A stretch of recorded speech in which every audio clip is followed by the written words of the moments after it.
Tune in. The Black Hair Party presents the Real Talk Show, where we talk about friendship, love, and purpose. Right here is your host, JRX36, and this is an All Ages Alliance production. I you, right here. Let's get this focused, man. Let's get this focused, man. Let's forget another chair. Boom. We all the way good.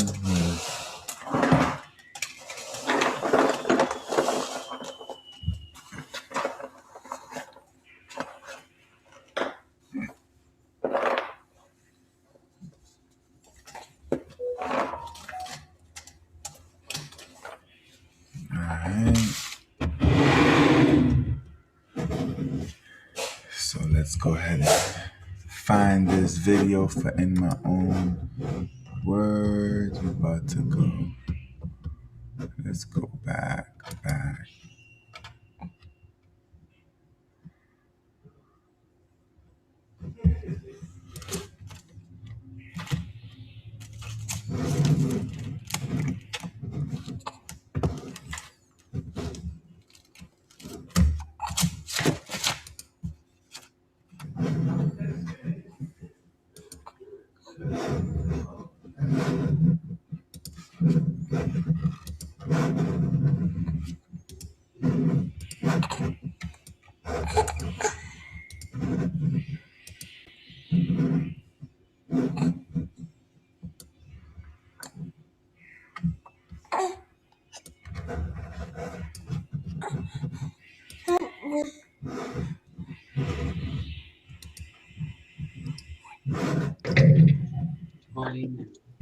Julian, I tapped out last night. Oh, you good. I was knocked out asleep. Listen, you can tap out whenever you like. I woke up, it was so late, I didn't even message you. I said, I'm gonna wait till tomorrow. I said, but you know what the crazy part about it was? What's that? I had all my notes and everything ready too. Okay. Yeah, you don't, listen, I was like dragging yesterday. I was like, For real? yeah, but I made it though. I made it. I like those little lights. I know, I just seen them and I decided to put them around my neck. I didn't even know I was gonna do that. So They glow in the dark or they just light up? they're LED. Oh, okay. Yeah, but I like it actually.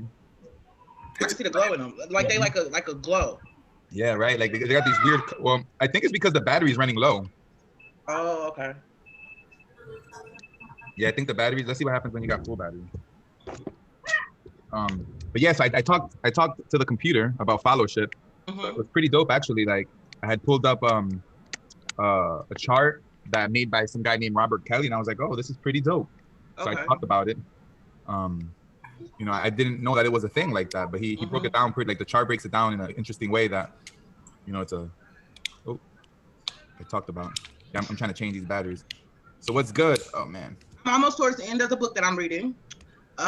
Which one? The book that I'm reading, and to me, that book is more like a person will have to read it. It's not nothing of like taking notes. But towards the end, I found when I glanced through the end, I haven't got to that part. I found some good tips that I'm going to take notes on. So I will take notes on that part. But I should have that book finished by either tonight or tomorrow sometime. Oh snap! What's the name of the book? It's super lit up now. That's right. What's the name of the book? Change. You know the book that I was reading, that bigger book. Okay. So I'm almost done with that. So I'll have some notes lined up for that. I'm excited because once I finish, I'm going to start reading this book, Race for Profit. And it's about how banks in the real estate industry undermine Black home ownership. And I'm really excited. So when I get finished with that, I can read this book and find out more like about the Black housing market and how it aligns and stuff like that. Yeah, that just made me think. My brother is getting into audiobooks now. Mm-hmm. So I'm really happy for him. Like, I guess he got an Audible account. So he doesn't, I guess, he doesn't really like to read like physical books. I don't either anymore. But so he listens to them. So he's been listening to some books and they've all been race related. So that Race for Profits, let me know how it goes so I can recommend it to him. Most definitely I will. And I'm gonna take some important notes too. So what I can do is like the different notes and facts and stuff I take from here, I will make sure I email it to you once I finish reading it, okay? Mm-hmm. So you can pass that along to him too. Because what I'm doing is like every book that I read, I'm keeping all the notes. And then when I get to like a definite spot to where I'm ready to accumulate the Teacher's Aid booklet, I'm gonna put those notes in there because those are books I'm gonna recommend for an individual to read because they're all gonna align with a lot of different things, you know what I mean? And it helps you get to me, I haven't noticed it personally, but individuals that I speak to, like my colleagues and different people, I guess they can tell that I'm like reading a lot because like my vocabulary change when I talk, like when I'm in meetings and different things like that and stuff. I don't personally know it, but the people I talk to, they noticed it. And the only thing I could think of, I was like, it's probably my professional development with Julian in the reading that I do. Right. I mean, the more you read, the more you're gonna get exposed to different ideas and vocabulary. Yeah. Hey, Juju. Hey, Hey. Like it's. Look. Yeah. Leave my necklace alone. Leave it alone. It's mine. Get down. He's having fun. Yeah. It's like I think he been going through withdrawals since I don't be home as often as I used to be. So now he want to play with you every chance you get. Yeah. And then the other day, she was like all over me for hours. I'm like, Juju, let me rest. So when you think of followership, what actually comes to your mind? I'm gonna write down the little definition that I have here. Okay. Let me think. Friend with a shared vision. So I think about people following an instruction or a blueprint. That's the most basic understanding I think of. Is like there are people who are following some sort of blueprint, or they don't have necessarily their own vision. They're working someone else's vision. Mm-hmm. So and they're following the vision of someone else. That's what I think about. But they're a good part of it with that vision, because the simple fact is they make a very good like outlook, like on whether it's the program, the leader, the person that's leading them, they help them implement like a better atmosphere of the atmosphere that they are leading in. Like followership is very important. And like the notes that I have, it's like there's no good leader without the followers. Right. They I agree. improve leadership. I agree, but they don't have their independent vision, is what I'm saying. No, they do not. They have to follow the independent vision. Yeah. And they can improve it as well. They are important because they can improve the process of that. Definitely, based on their feedback. However, there's different types of followers. There's different types of followers, and that's kind of what I was talking about yesterday. I came across this chart, and I mean, I thought it was a great chart that we could discuss as well. Okay, sure. Did you want to want me to talk about that chart first, or did you want to go over your notes? I would rather for you to talk about the chart first, because I'm gonna add this last little sentence in, and then we can talk about that. You can start talking about it now. I'd rather talk about it. So basically, on this chart, there's 4 quadrants, and then there's a center. Think about like a sheet of paper and divide it into 4, right?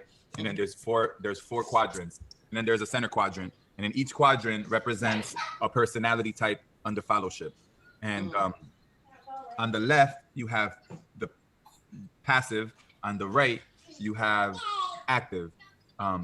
Active meaning you can kind of count on them to do work. They're doing work. Okay. Passive meaning they're not doing as much work, or you can't really count on them to do much work. So you got the followers that are busy working and the followers that are not so busy working. So then that's the left and the right. So I have a question. Yes. So the followers that are not so busy working, what exactly are they doing? Yeah, so we'll talk about it.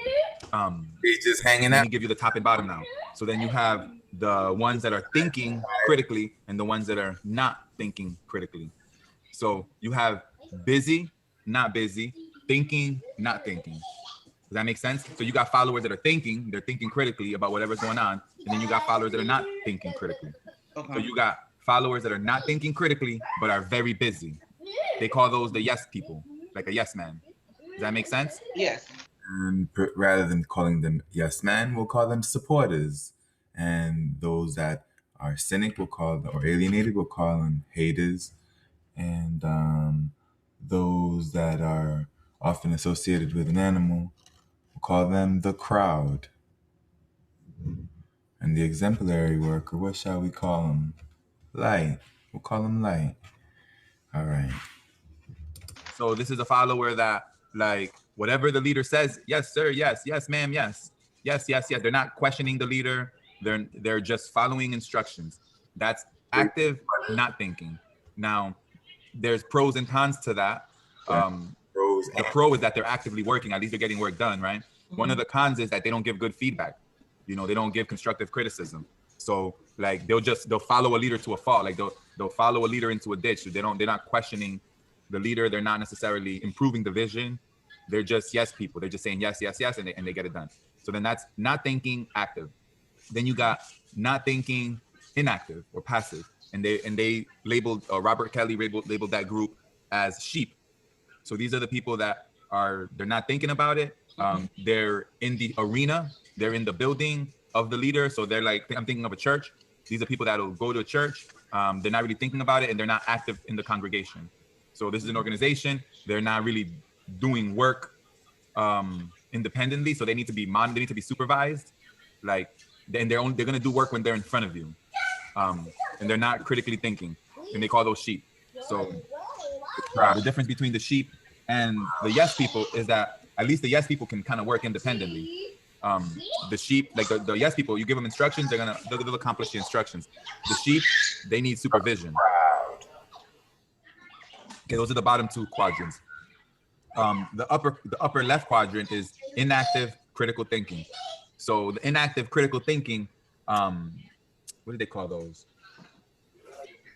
A cynic. There's another word for it too. So in fact, I should probably look it up. I'm trying to say it off the top of my head. That way I could, solidify it into my memory. Jewel. Let me go ahead and pull it up.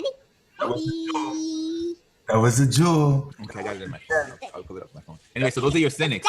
The cynics are people that are thinking about it, but they may go against the leader. So these are people that can betray the leader because they'll undermine the leader's vision. They're thinking about it, but they're not really working. So they're the ones that are kind of like maybe like gossiping in a negative way at the workplace or at the church. Like these are people that are part of the team, but they have a complaint, but aren't really working themselves. Like they always like complaining about something and they're not doing anything themselves. Yeah. So basically they're just there. They're really nobodies. But they're thinking though, like meaning like they're thinking, but opinion. They're not really physically doing anything. And their thinking is meaning that they got an opinion about what's happening. Like, oh, the pastor said this, or the pastor said that, or the leader said this, leader said that. But they're saying it more like in a negative way rather than a constructive way. So, and they call the other word was called alienated. So you got the yes people, you got the sheep, you got the alienated, and then in the top right quadrant, you got what they call the effective followers. Another word was exemplary, and these are like your stars. So your exemplary followers are like the ones that are critically thinking, so they give good feedback, they help shape the vision. They're also actively working, so you don't really need to supervise them. Let's call them light. So they do pretty much good on their own. Yeah, and are light. And they're important to the feedback loop. So like if a leader has these followers, it allows the leader to be a better leader. It allows the leader to be able to get work done, make adjustments to the vision, and this will be the category probably of where your notes are at. So these are like the ideal followers are your exemplary followers. And then in the center, they have survivors. And under survivors, it's called pragmatists. And pragmatists are like, they're like in the middle. So yeah, they are literally in the middle. And and the thing about a pragmatist, they are also good followers. They're very practical, so they're going to be practical. They can be busy. I mean, they could work. They can think, they could be active, but they're going to be very practical. They may not go above and beyond like your exemplary leaders. They won't go necessarily above and beyond, but they're going to be active and they're going to get work done that's practical, that makes sense, and they can move the vision because they're being pragmatists. Okay. But the vision is able to like get implemented and it's moving along. Yeah, with the pragmatists, it is. It is. Let me see if I find another chart that talked about it. But those were the 5 different styles. Let me see. I think this one got it broken down. Yeah. So let me read these for you. The pragmatists, they question their leader's decision, but not too critically and not very often. They score in the middle in independent thinking and in the middle in terms of engagement. So they're like, they're like in the middle. The alienated ones, the cynics, the ones that are think critically but are passive, it says they think freely and critically, but they do not participate in the groups or organizations of which they are members, often in questioning the decisions and actions of the leader. They score high in independent thinking and low in activity engagement. So we'll call the pragmatists the friends. So we got the friends, we got the haters, we got the crowd, and we got the supporters, and we got the fans. Then you got the conformists. The conformist is another word for the yes people. Are content taking orders to defer to their leaders. They do not question the decisions or actions of the leader. They score high in active engagement and low in independent thinking. The passive follower is like the sheep. lack of commitment, and require constant supervision from the leader. Score low in independent thinking and in level of engagement. And then you got the stars, which are the exemplary or effective followers, and they exercise independent, critical thinking, separate from the leader or the group, taking initiatives and are actively engaged. They score high across the board. So yeah, so then it was pretty helpful to come across this chart. Yesterday was the first time I had seen it, because I remember you mentioned you want to talk about followers. I googled followers and saw what images came up, and I thought that it was a very good chart because it divides. So if you have a leader and the leader has followers, it divides the leader's followers into these 5 groups, and then as a leader you can engage with each follower accordingly. So I think that'll be good. Yeah, and then it's like then I came across this other chart that had like the 7 types of followers. I was like, sheesh, like this makes now when I don't mean to interrupt you, but I believe 1, 2, 3, 4, 5.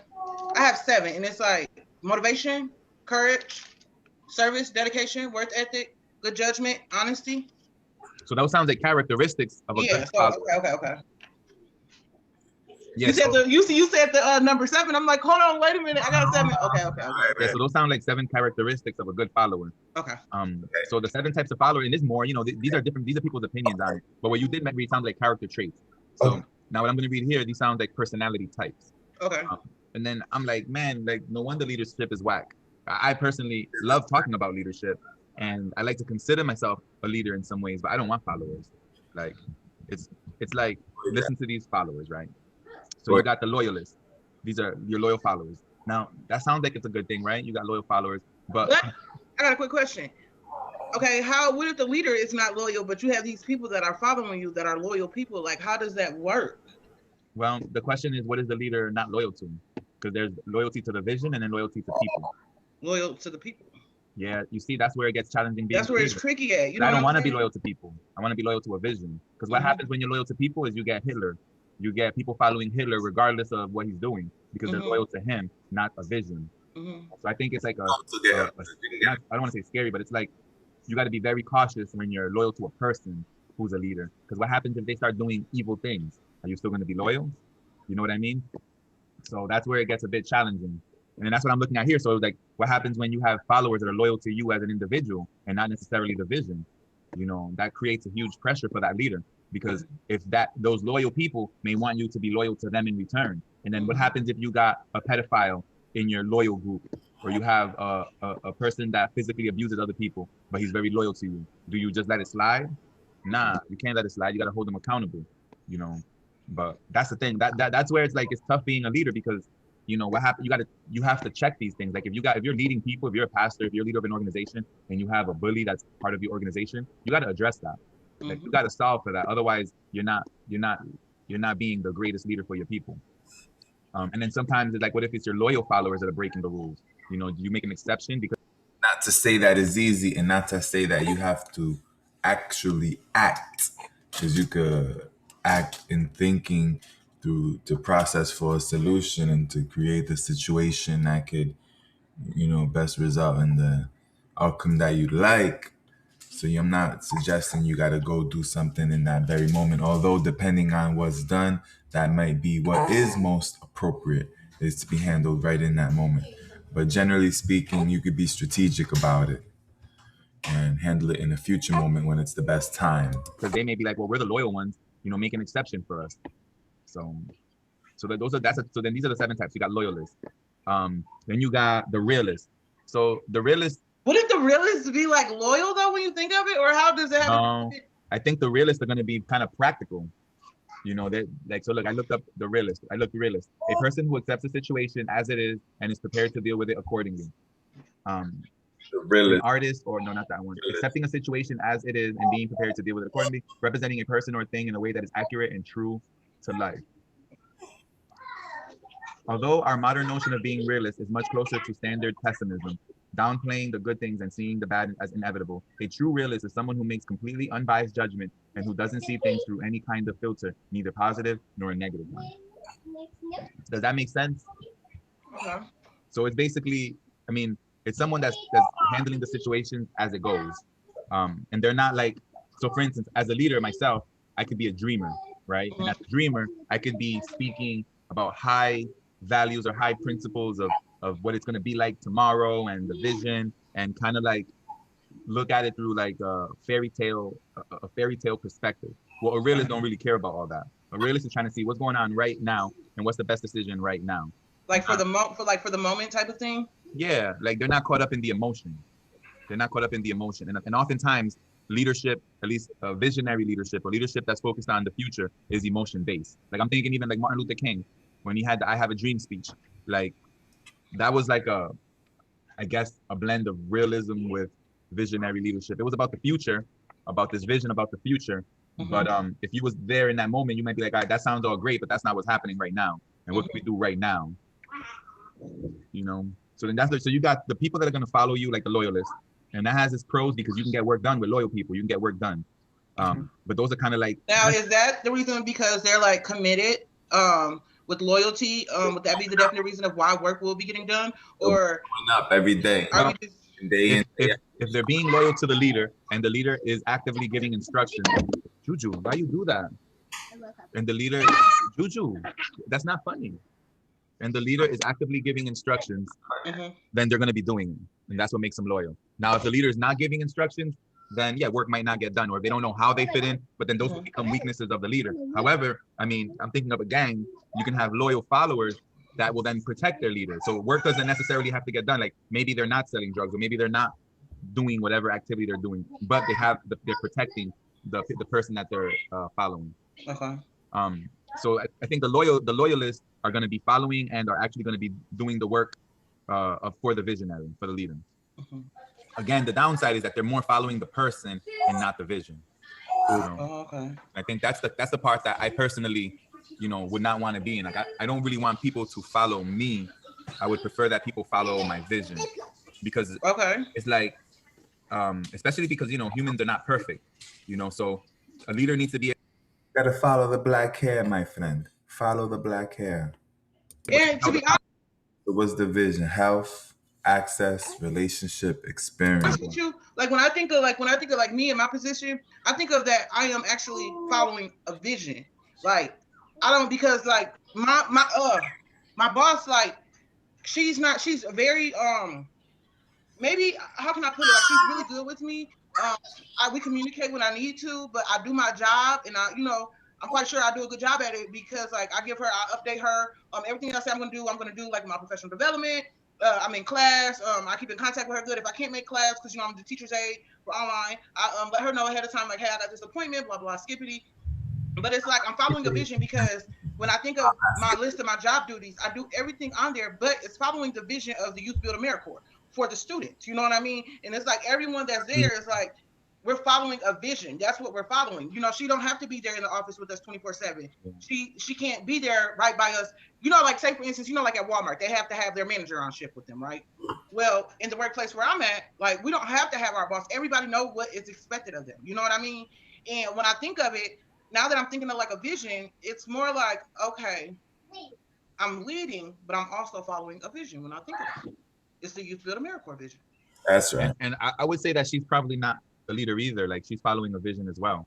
Right. I mean, like, she's a program director, so but like you said, it's all of us in line of following the vision when I think of it for myself. You know what I mean? Yeah. I just thought about what you said, and it's like we're all following a vision. Yeah, that would apply in like 90+% of the situation. Most people are in a position where they're following some vision of some sort.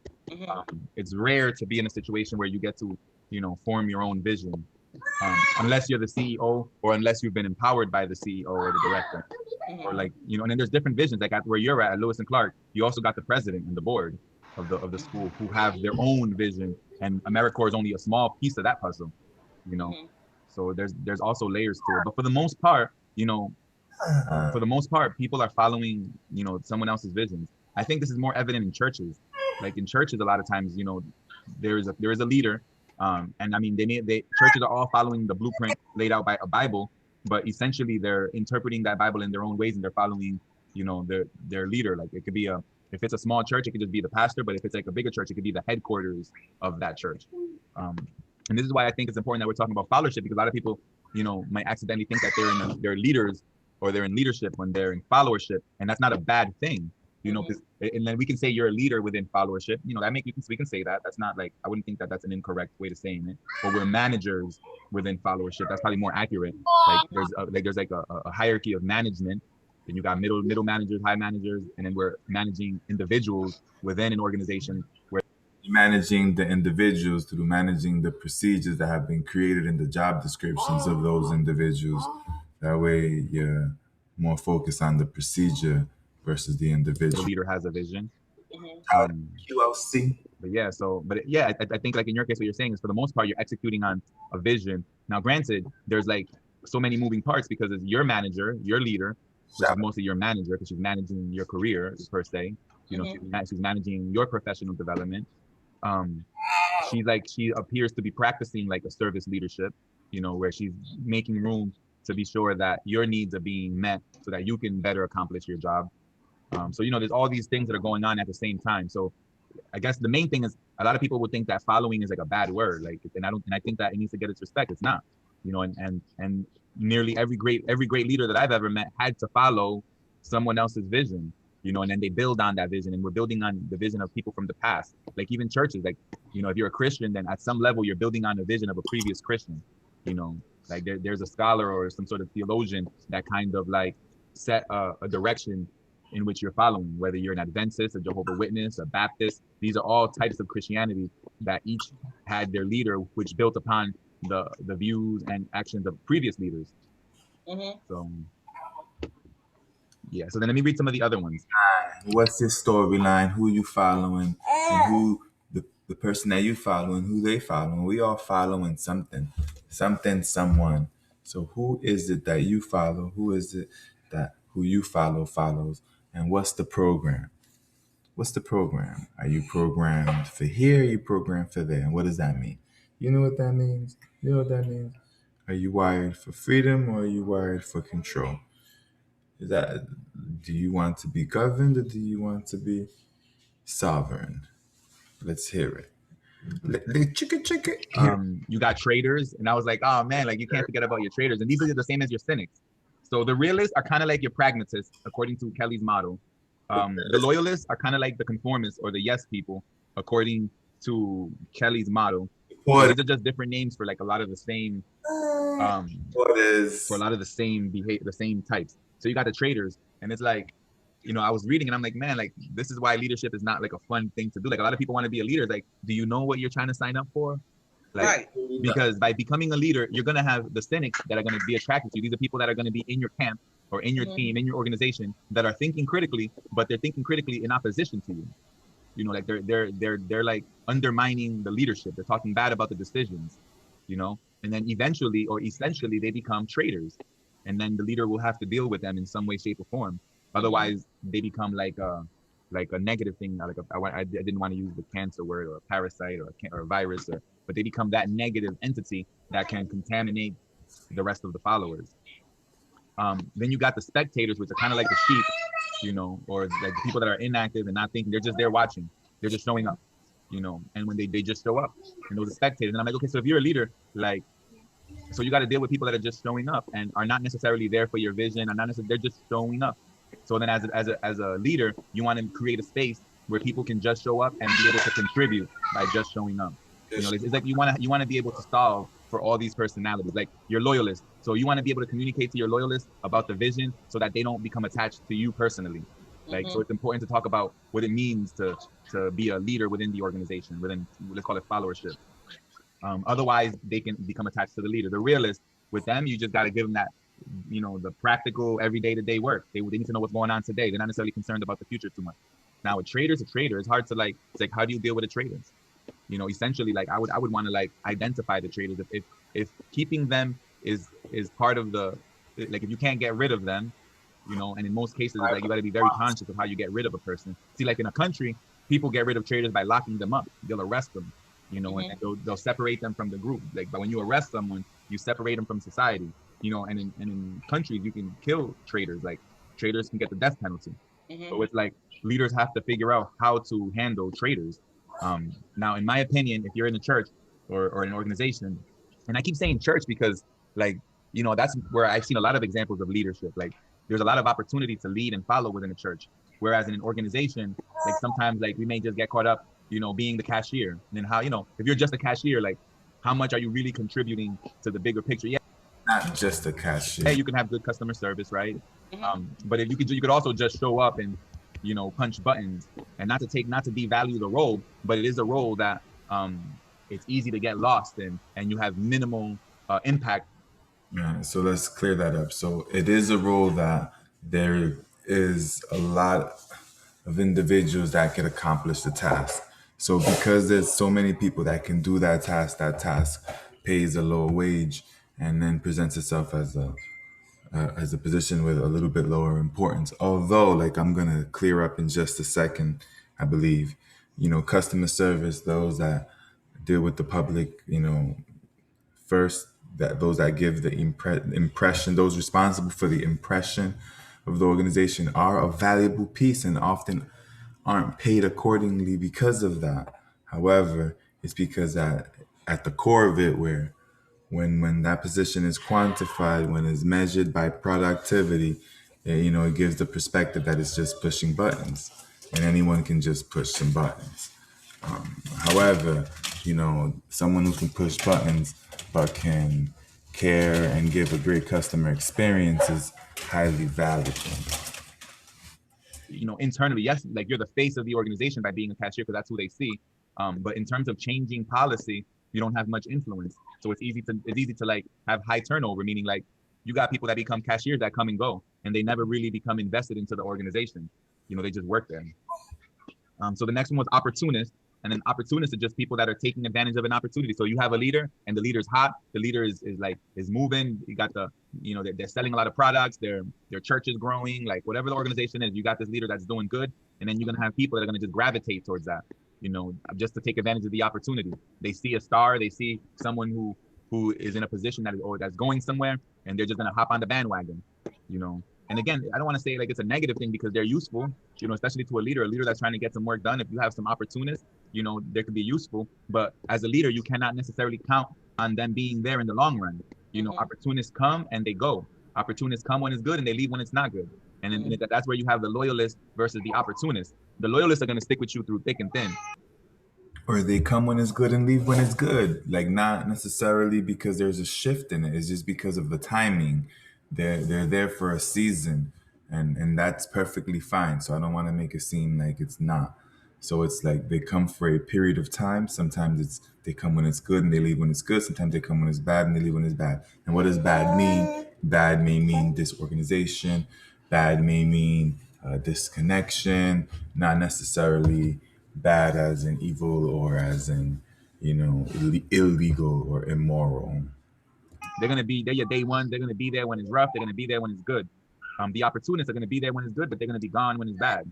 You got your critics. You can already, by the name, you can imagine what the critics mean. The critics, Of course. you know, those are they're like along the lines of the traders, except the critics can be well-meaning. You can have people that are being critical but mean well. Now, if they're actively undermining, that's a different story. But usually you can have individuals that are critiquing and are critics and then haven't become a trader. But there's a thin line between being a critic and a trader. So that's why oftentimes leaders like to silence their critics. You know, when you silence your critic, you can convert them into a trader. So these are all personalities that are showing up at churches, that are showing up at organizations, that are showing up on teams. And as a leader, these are all personalities that the leader must deal with. Right. And the last one is sycophants. I had to look it up. SYCOPHANTS. And these are the people that use flattery to gain an advantage. So these are the people who basically are insincere flatterers. They're like giving these are like the people. Okay, so these people you're gonna find. So I think about Robin, right, and her organization. So these are people that are gonna be like complimenting her, speaking highly of her, but they're doing it just to get attention. They're not necessarily doing it because they believe what they're saying. They just like the attention of being able to share the floor, share time with the leader. So those are your sycophants. And then as a leader, if you're not conscious, like you might surround yourself by these people and then you'll lose other supporters because the other supporters can see right through it. And they might think that you're letting their compliments go to your head, because then the people that are giving these excessive, that are insincere flatterers are usually trying to gain advantage, meaning they're trying to get close to you because they want something from you. And then the other followers can see, hold up, oh man, you just saying that you're trying to get close and you're only trying to get close. They can catch things. Yeah, I see what you're saying now. Yeah. Resume recording. So those are your psychophants. And then as a leader, if you're not conscious, like you might surround yourself by these people and then you'll lose other supporters because the other supporters can see right through it. And they might think that you're letting their compliments go to your head, because then the people that are giving these excessive, that are insincere flatterers are usually trying to gain an advantage, meaning they're trying to get close to you because they want something from you. And then the other followers can see, hold up, oh man, you just saying that because you're trying to get close and you're only trying to get close. They can catch things. Yeah, I see what you're saying now. Yeah, and then like basically they may just be trying to grow their own coaching business, right? So they go to Robin's page and they give her all these compliments, but really they're just trying to get attention on themselves. You know, they not to say that what they're saying is not true, but it's not coming from a sincere place. It's right. It's like a motive. Yeah, they got an interior. They really want to have light shined on them. So they shine light on the leader, hoping that some of that light gets shined back on them. You know, and then these are all personalities that you got to deal with as a leader. And then there's tension, like the loyalists and the opportunists, they have tension. In fact, the loyalists are going to have tension with nearly everybody except the realists and the spectators. They'll probably leave the spectators alone. They'll probably be like, like they're unimportant. They probably won't even think about them much. But the loyalists are going to go after the traitors. The loyalists are going to go after the opportunists. They're going to go after the critics. Yeah, the loyalists are going to go after everybody.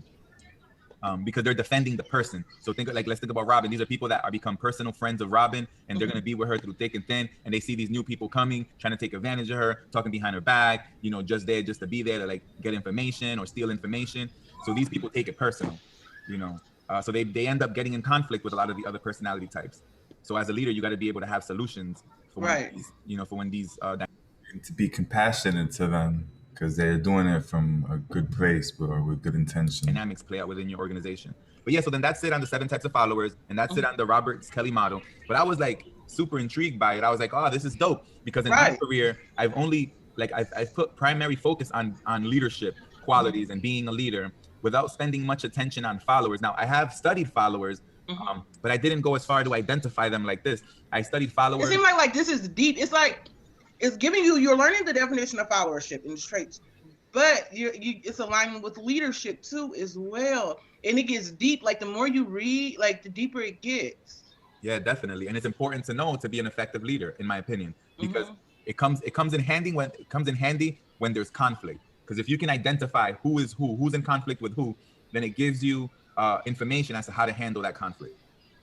Like for instance, if you got loyalists, you don't want to push your loyalists away. Like you don't want to you want to remind them about the vision so that they don't, that way they can be more patient, more compassionate of the others, and ultimately, I'm thinking even in my life, I've pushed some loyal friends away, and maybe it wasn't necessary to push them away, but but sometimes I wouldn't say that you push them away with the type of person that you are.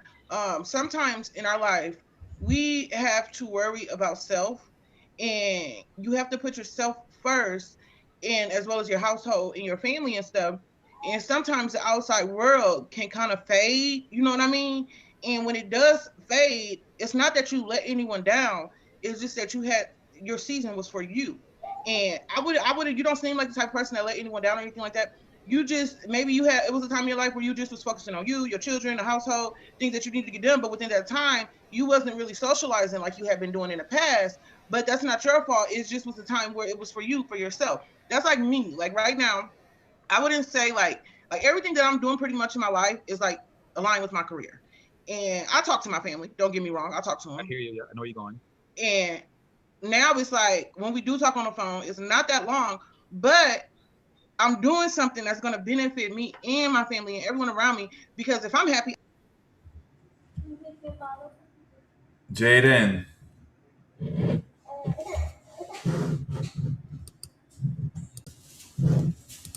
I can make them happy in life. You know what I mean? And it's not just about financial or anything like that. It's like just mentally, you know what I'm saying? Emotionally. And I think about it, and I thought about this the other day when I was actually going through my Bible study and stuff. I thought about it the other day, like, I talk to my grandfather like every day, if not every other day, because he's going to blow my phone up. He's going to text me, you know what I mean? He's going to get through. But he talks to everyone else. But people don't understand, like, my days go by super fast. Like, they really do, to be honest with you. It must be a great place to be in, to have the time to be able to focus on calling everyone in your family. That's like a dope place to be at, especially if you could do that and be at ease. And if you've been able to make it to grandparent status, and you've retired, and you got your little pattern and lifestyle, whatever, and it works for you, and you could just focus on just building relationship with everybody. Dope. They really do. And like my cousin texted me earlier, like we may text and stuff, but I'll do that, but I don't have time to sit on the phone like I used to do a while back. Like I can't sit on the phone for 30, 45 minutes. Like I always got something, I got to be doing this, but I really do. You know what I mean? And if you have that gift, somehow you should be able to work within a team of your family so that you could focus on doing that all day, every day, and be able to get access to everything that you want and or need. Like earlier, I spoke to my sister and my older sister for a little bit and stuff, but could I be better at having contact with my family? I don't think that I'm doing a bad thing because I'm doing what's important in my life with something that I've been holding back for a while. You know what I mean? Like, I want to get this accomplished. I want to write my book. I want to do this. I want to do that. But this is for my life. But at the end of the day, is anyone else going to put what they got on hold for their life? For me, no. Well, it's not being selfish. Sometimes they are, but it's not necessarily because they're doing it for you. They may not have the courage to do it for themselves. And it's challenging. So I'm hearing you talking. And I'm not being selfish or anything. It's just that I'm finally taking time out for me in my life. You know what I mean? Like I don't have, like everyone doesn't have like access to me like that, And it's just that like my ex-best friend, when all that happened with her, it made it hard for me to trust women. I'm gonna be honest with you. Yeah. And when it made it hard for me to trust women, I was speaking to my mentor about this the other day. It made it hard for me to trust women, and I really adapted to my educational mentor, because that's what he mentored me now with education and stuff like that. And the thing about it is like I told him, I'm like, I think I adapted to more like you and Julian because I know that it's like no gossiping. I know that I don't have to, like, women are totally different. Not saying that all women are like that because they're not. It's just what I've dealt with in the past, and like I like literally adapted to y'all. You know what I mean? Like my brother. So it's like when I'm in the office, it's not that I'm just to myself in my own world. It's that I'm used to talking to him and I'm used to talking to you. So it's like, like I'm working. You know what I'm saying? I'm not here to be friends with nobody. I got my choice of people that I talk to, but I'm not a bad person. I'm not nothing like that. I will talk to people and stuff like that. And I told him, I'm like, it's not nothing like that. Like I'm not funny acting. It just took me a while, and I didn't let the wall down. But it's like I still need that kind of room to breathe when coming and dealing with women like that on that certain type of level. You know what I mean? So I'm hearing you talk. I'm hearing a lot of things. So let me start with this, and then I'll catch up to what you just said. So it's challenging because I was thinking about the word sacrifice, and I feel like that's what I've been doing. I've been sacrificing relationships in my pursuit of my own happiness. And I can see how maybe people might call that selfish, and I'm okay with the word selfish.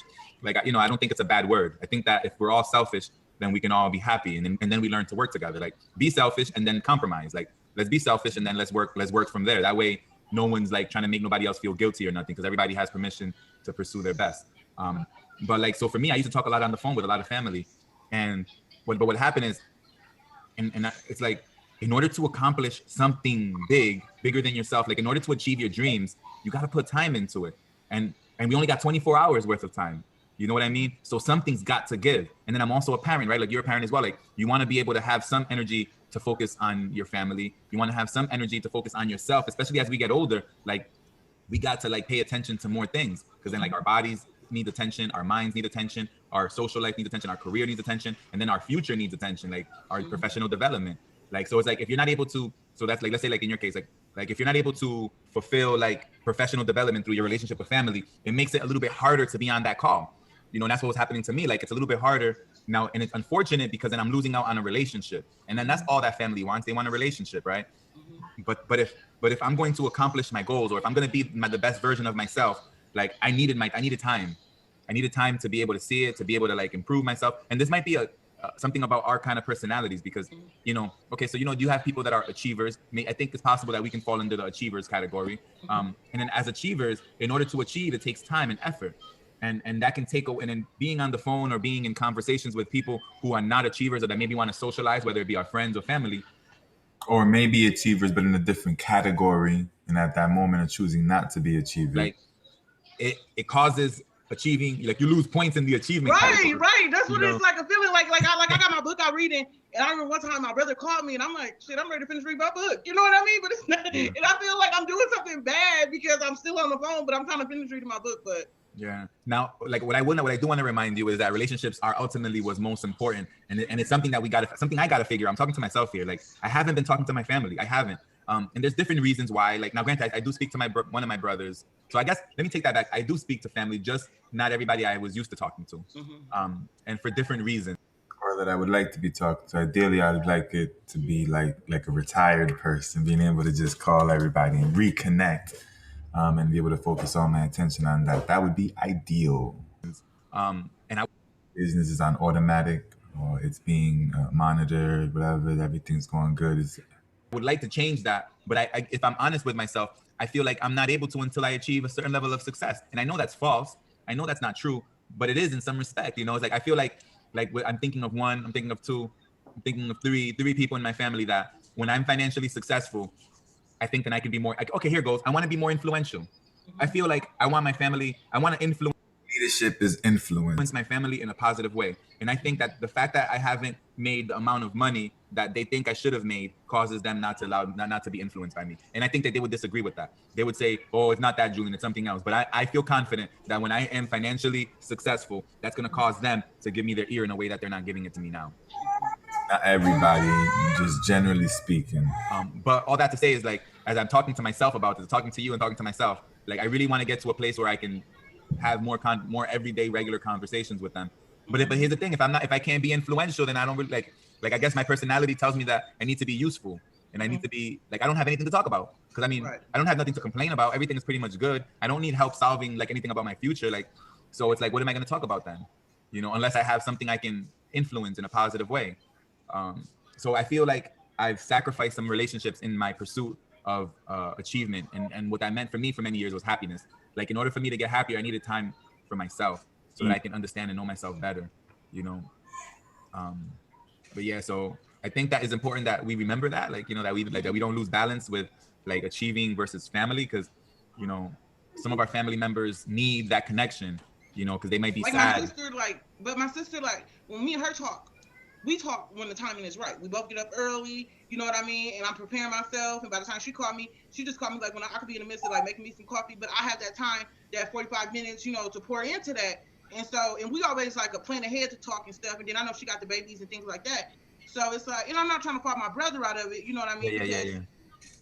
But it's just, I don't know, maybe she just catches me at the right time all the time. You know what I'm saying? I think she knows my schedule and she catches me at the right time. That's a good point.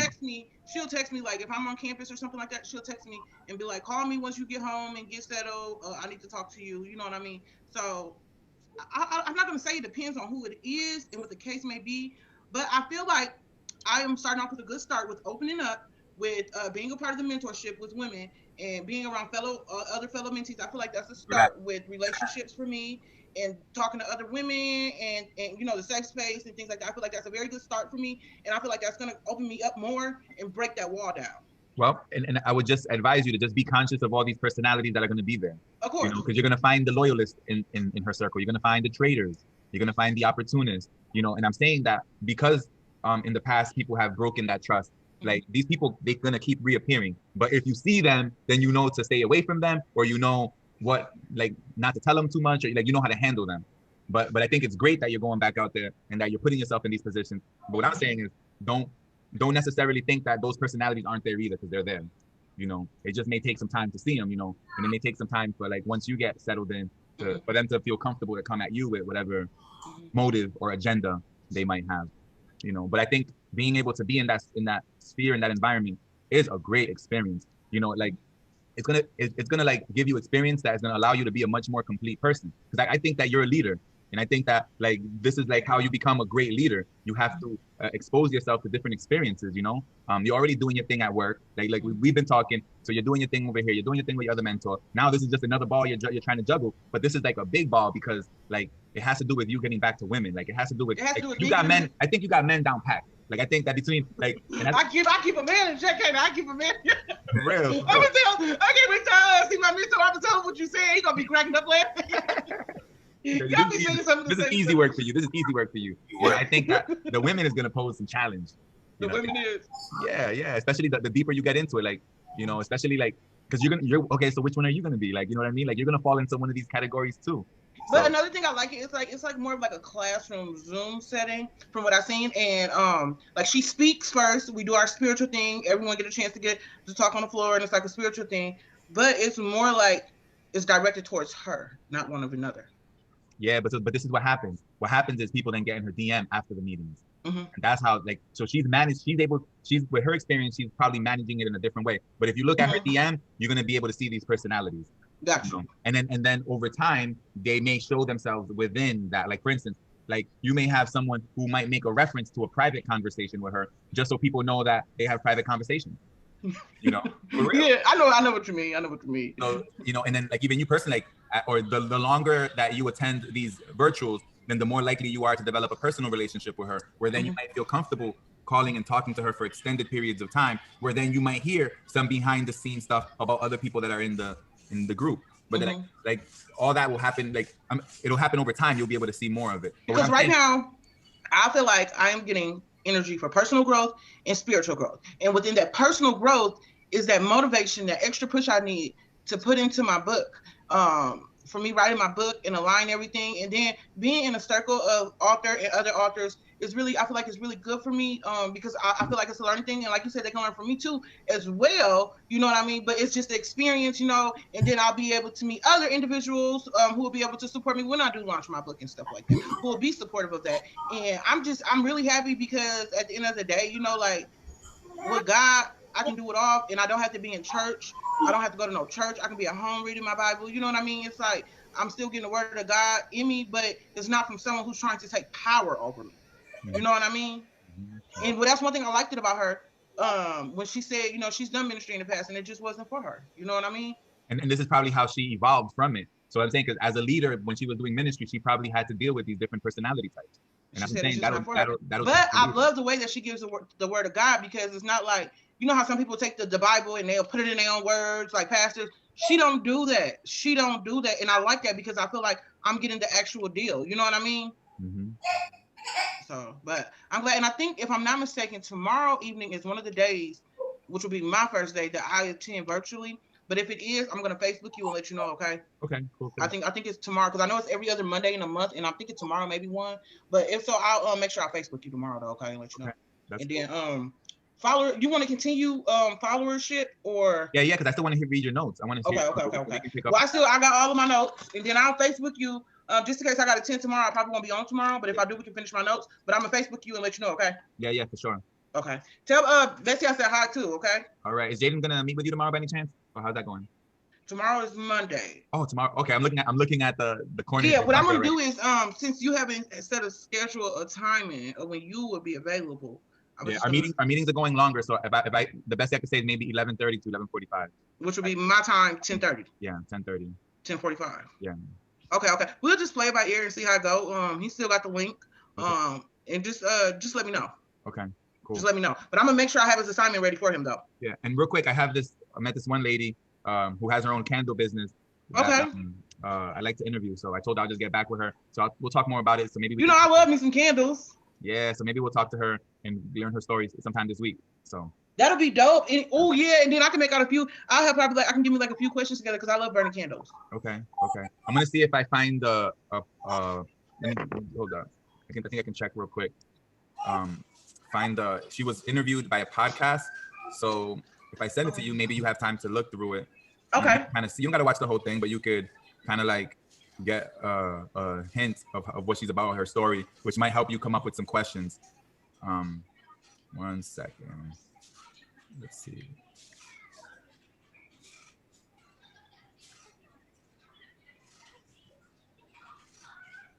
Yep. Anyway, so it's crazy. So I saw this podcast. I'll be able to tell you in a second. It was some months ago.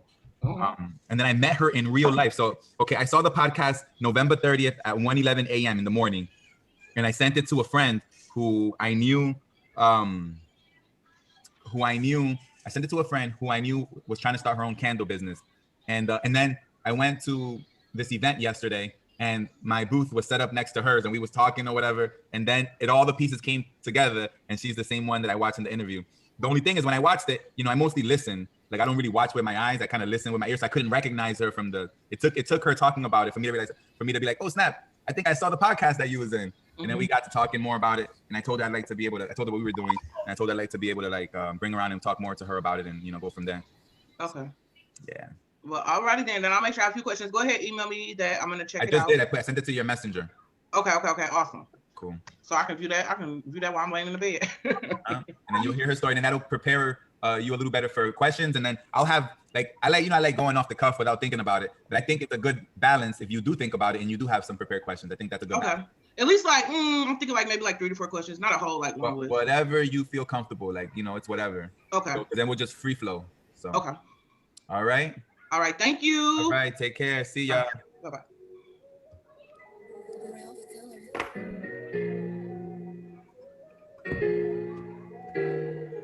Pause it right there so we don't get no copyright. And then we'll just like fast forward it to like. You think I picked you? I tried to play it cool. All that going round and round, back and forth. I'm good.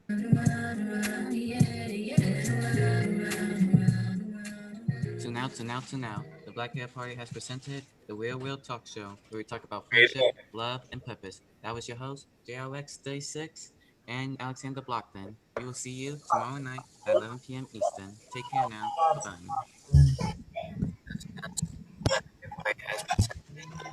Talk Show, where we talk about friendship, love, and purpose. Right here is your host, JRX36, and we will see you next time. Take care now. Bye-bye. Deuces.